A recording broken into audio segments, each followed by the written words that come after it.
स्वागत है एक बार फिर आपका बनो मीर कावेर। जी हां, और अब हमारे साथ खास मेहमान जुड़ गए हैं, भारतीय विश्व चैंपियन टीम 1983 के सदस्य और फिलहाल दरभंगा के सांसद कीर्ति आजाद। कीर्ति आजाद साहब, बहुत बहुत स्वागत आपका आरएन न्यूज में। और जिस तरीके से मैच हो रहा है, यहां पर पाकिस्तान ने टॉस जीत लिया है, पहले गेंदबाजी का फैसला लिया है, यानी भारत को पहले गेंदबाजी करनी है, खुद बल्लेबाजी कर रहे हैं। टीम इंडिया के लिए सबसे पहले आपसे कमेंट चाहेंगे कि क्या होगा, कितने पर रोकना चाहिए इस मैच में?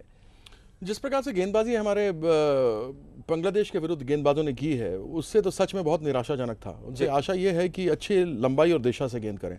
और मीरपुर की विकेट में आपने देखा 290 रन पिछली बार चेज हुए थे, यानी विकेट बहुत अच्छी है खेलने के लिए।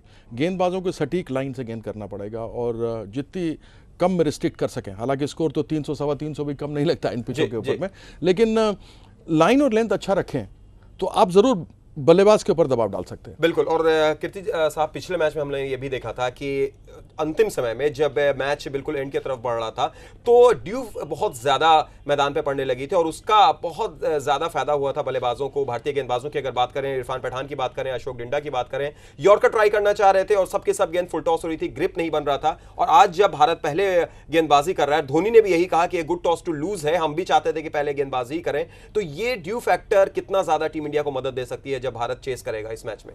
अगर पाकिस्तान एक अच्छा स्कोर बनाने में सक्षम होता है जी, अगर वो 325 के करीब बनाता है, तो फिर ड्यू हो या ना हो 325 रन होते हैं बनाने के लिए।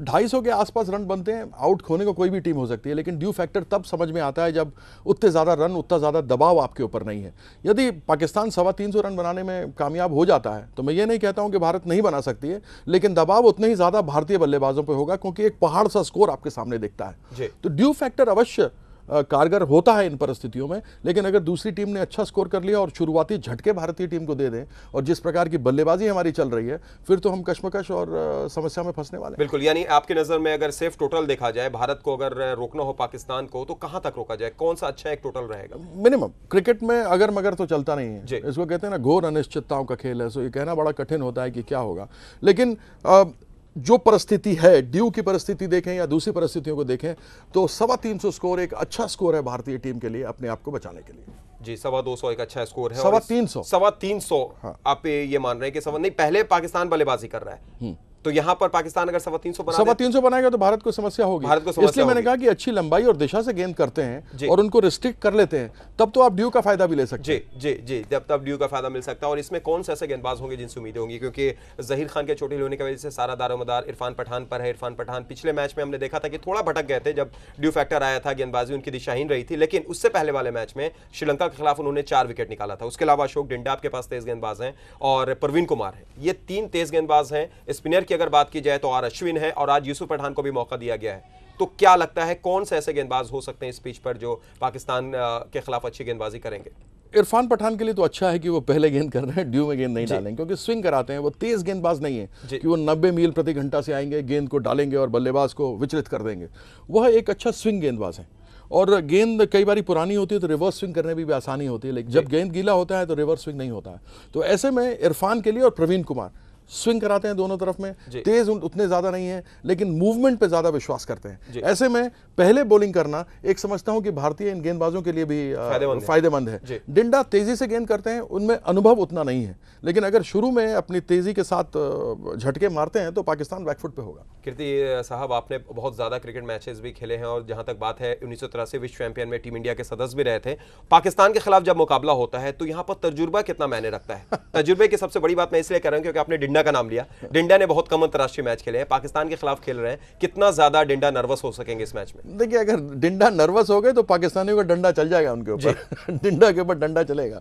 तो अपने आप को सेम रखना। बेसिकली क्रिकेट में कहा जाता है you play the ball not the bowler, you bowl at the batsman, you bowl at the pitch not at the batsman। मतलब आप सामने के सामने अरे सचिन तेंदुलकर खड़ा है तो आप गेंदबाजी नहीं कर सकते हैं। आपको विकेट, परिस्थिति, फील्ड को देखते हुए आपको गेंदबाजी करनी है। आप सचिन तेंदुलकर को गेंदबाजी नहीं कर रहे हैं, आप एक बल्लेबाज को कर रहे हैं। आपके एडवांटेज में क्या है, क्या विकेट गीली है, क्या उसमें घास है, क्या टर्निंग ट्रैक है, पड़कर स्लो आ रही है या तेज जा रही है, उसको देखते हुए अपनी लंबाई को और दिशा को बदलना पड़ता है। तो इसलिए आप डिंडा के लिए यही कहूंगा कि तजुर्बा न भी हो तो ये ना सोचे कि मैं पाकिस्तान के खिलाफ खेल रहा हूं। वही देखें कि विकेट कैसी है, इसके ऊपर किस प्रकार की गेंदबाजी करनी है और मैं अपनी लंबाई और दिशा रख कर करूंगा। सामने बल्लेबाज कौन है मुझे उससे मतलब नहीं। बिल्कुल, और इस मैच को ऐसा भी कहा जा रहा है, कई क्रिकेट एक्सपर्ट विशेषज्ञ यही कह रहे हैं कि ये जो मैच है इंडिया की बैटिंग के वर्सेस पाकिस्तान की बॉलिंग है, क्योंकि पाकिस्तान की बॉलिंग बहुत ज्यादा स्ट्रांग है और आज उन्होंने विशेषज्ञ विकेटकीपर सरफराज अहमद को भी बैठाकर वहाब रियाज को खिलाया, यानी 5 प्रमुख गेंदबाजों के साथ उतर रहे हैं पाकिस्तान। टीम इंडिया की बैटिंग अच्छी है, क्या आप भी इस पूरे मुकाबले को भारत की बल्लेबाजी बनाम पाकिस्तान की गेंदबाजी देखते हैं? नहीं, मैं इसको एक किसी भी क्रिकेट मैच की तरह देखता हूं जी। अब पिछले मैच में क्या 291 रन भारत ने बांग्लादेश के विरुद्ध बनाए। बांग्लादेश को उतनी बढ़िया टीम नहीं मानी जाती और फिर उससे आप हार जाते हैं। तो ये खेल जो है यह घोर अनिश्चितताओं का खेल है, a game of glorious uncertainties. कुछ भी हो सकता है, इसलिए कोई गेंदबाज सामने है, बल्लेबाज है या नहीं है, मैं यह सदैव विश्वास करता हूं कि कोई भी बैट्समैन 15 या 20 रन बना लेता है यानी कि वो सेट हो चुका है। और जब 15-20 बना ले तो फिर उसको लंबी पारी खेलनी चाहिए।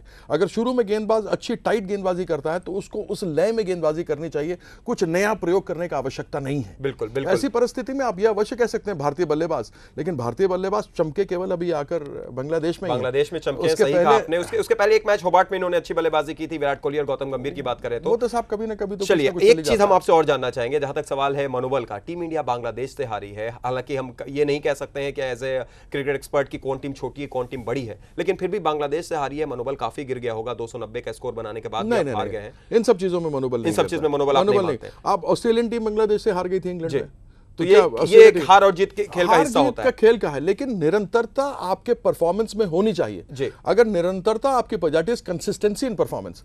आप वर्ल्ड नंबर 1 है, आप वर्ल्ड चैंपियन बने हैं, वर्ल्ड कप आपने जीता है, T20 में जीते हैं, एक दिवसीय मैच में जीते हैं, लेकिन अगर आप अपनी कंसिस्टेंसी नहीं रख सकते तो आपकी वो प्रतिष्ठा 1 नंबर की बनी है वो आप नहीं बना के रख सकते। इसलिए निरंतरता आपकी जीत में होनी चाहिए, तभी आप कह सकते हैं कि हाँ आपकी सदी हुई अच्छी टीम है। यदि निरंतरता नहीं है तो फिर आपकी टीम नहीं है। इसलिए आप हार गए बांग्लादेश से, कोई बात नहीं, आप हारते ही चले आ रहे हैं पिछले दिनों से, लेकिन अपनी प्रतिष्ठा को संभालने के लिए आवश्यकता है कोई नहीं, हर दिन नया दिन, हर दिन नया सवेरा, हर दिन सूरज निकलता, हर दिन डूबता है। इसलिए जो चला गया उसे भूल जा, अब आगे आने वाला समय इसके अंदर प्रहार करना चाहिए। बिल्कुल, और एक चीज हम और जानना चाहेंगे, गेंदबाजों की बात हमने कर ली, टीम इंडिया के गेंदबाज, आपने बताया भी कि स्कोर क्या हो सकता है सिर्फ। जहां तक सवाल है बल्लेबाजों का, सचिन तेंदुलकर बिल्कुल फ्रेश हो चुके होंगे, महाशतक का दबाव उनके सर से खत्म हो गया है, पूरे तरीके से वो अब एक फ्रेश क्रिकेटर के रूप में खेलेंगे। और कीर्ति साहब, आपका एक बयान भी हमें याद है जब आपने ये भी कहा था कि अब वक्त आ गया है इन लोगों को संन्यास लेना चाहिए। उसमें सचिन का भी नाम आपने लिया था, लक्ष्मण का नाम लिया था, द्रविड़ का नाम लिया था। द्रविड़ ने तो लगता है कि संन्यास ले लिया है। द्रविड़ आपने आपकी बात मानी है या नहीं मानी है, किस लिए संन्यास लिया है? उन्होंने संन्यास ले लिया। सचिन तेंदुलकर ने शतक बनाने के बाद भी यही कहा है कि अभी मेरे में क्रिकेट और बाकी और मैं खेलता रहूंगा। क्या कहेंगे आप? सईद मियां, जिस पेड़ पर ज्यादा फल लगते हैं ना उसी पे पत्थर पड़ते हैं जी। अगर आम का पेड़ हो, जब हम छोटे थे उसमें लगते थे ना तो खूब पत्थर मार मार के उसको तोड़ के गिराते थे जी। तो यह सचिन तेंदुलकर भी वो आम का पेड़ है जिस पे 100 सैकड़े लग चुके हैं, उसी पर पत्थर सबसे ज़्यादा पड़ेंगे। आप सबसे अनुभवी खिलाड़ी हैं, आपने 100 शतक मार लिए हैं, आप अपने प्रदर्शन से टीम का प्रोत्साहन करें, उसके प्रदर्शन को आगे बढ़ाएं। यदि आप वो करने में कामयाब नहीं हैं, आपको 34 इनिंग्स लगे अपने 100वां शतक बनाने, मैं समझ सकता हूं किसी के साथ भी हो सकता था, शायद मुझे 34 पारियां अभी मिली होती तो 1-2 शतक मैं भी जड़ देता, लेकिन खिलाड़ी अपने प्रदर्शन पर टीम में खेलता है। आप देखें जो टीम ऑस्ट्रेलिया से वापस आई खेल करके, उसमें से काफ़ी बदलाव हुए, तो जब बदलाव होते हैं तो वो प्रदर्शन पर होते हैं। तो जिस समय सिलेक्शन होती है उस समय चाहे सैयद खेल रहे हो, कीर्ति आजाद खेल रहे हो या XYZ खेल रहे हो, यदि प्रदर्शन अच्छा है तो आपका टीम में नाम होना चाहिए, यदि नहीं है तो फिर सचिन तेंदुलकर, विराट कोहली, उमेश यादव, रोहित शर्मा, राहुल शर्मा, जितने लड़के सब एक पायदान पे खड़े होते हैं। आप अच्छे खिलाड़ी, आपने इतने रन बनाए तो ठीक है, मुझे समझ में आता है कि आपको थोड़े ज़्यादा अवसर मिल सकता है, लेकिन जब टीम का चयन होता है तो फिर प्रदर्शन सबसे बड़ा मानक होना चाहिए, नाम नहीं। किसी के बड़े का नाम बड़े भाई तो क्या भाई, जैसे पेड़ खजूर, पंथिक को छाया नहीं और फल लागे अति दूर जी। लेकिन नाम बड़े और मैं इसलिए पूछ रहा हूँ कीर्ति साहब आपसे ये बात लगातार, क्योंकि सचिन तेंदुलकर में लगातार यही चर्चा थी और खराब खेल रहे थे तो कहा जा रहा था कि महाशतक का दबाव है। अब वो दबाव खत्म हो चुका है, पाकिस्तान के खिलाफ एक अहम मुकाबला है, इसमें टीम इंडिया के बल्लेबाजों को भी पूरे रंग में दिखना होगा। ऐसे में सचिन से कितनी उम्मीद होगी कि आज सचिन तेंदुलकर है, गौतम गंभीर है, विराट कोहली है, युवा खिलाड़ी हैं, इनसे कितनी उम्मीद होगी? मैं कोई एक खिलाड़ी से उम्मीद नहीं रखता हूँ जी।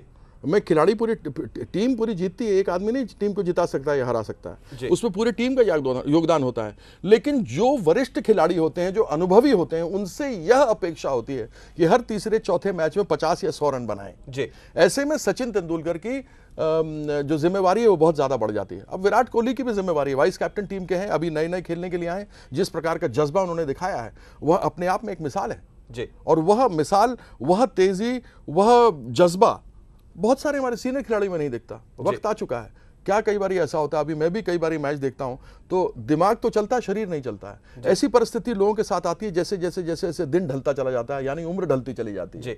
तो वह परिस्थिति सचिन की मैं आशा करता हूं नहीं आई हुई हो। मैं तो चाहूंगा मेरे पोते के साथ क्रिकेट खेलें।